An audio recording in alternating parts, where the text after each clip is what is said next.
Le Flash Info avec le centre de stockage de la Manche. Et c'est le top départ des grandes marées. Celle-ci commence demain jusqu'au 4 août. Il a rappelé donc aux pêcheurs amateurs d'être vigilants sur les horaires de basse et haute mer et sur les points météo.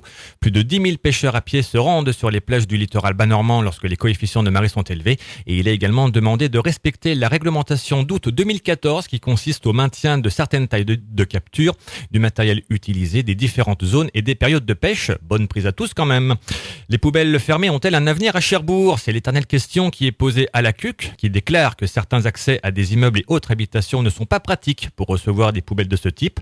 Sont donc privilégiés de ramassage des déchets en début de soirée pour ainsi lutter contre le pillage provoqué par les goélands. Maintenant, la question est de savoir si ces horaires de passage à défaut de réceptacles suffiront pour entourlouper les volatiles. Elles sont fermées jusqu'à nouvel ordre. Les plages de Siouville, Cioto, Le Rosel et Surtainville restent interdites à la baignade.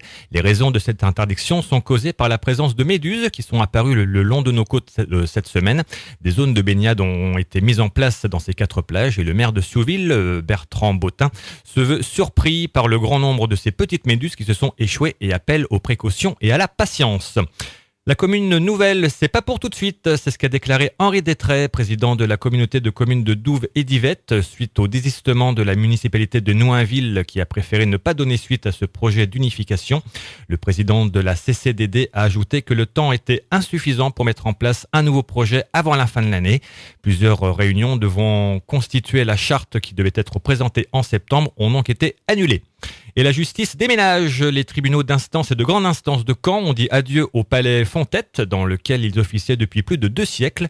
Les tribunaux ont trouvé place sur la presqu'île de Caen et depuis ces derniers jours, tout est mis en œuvre pour être opérationnel à la rentrée de septembre. Le Flash Info vous a été présenté par Landra, centre de stockage de la Manche à Digulleville. Pour en savoir plus et visiter notre centre, 0810 120 172, coup d'un appel local.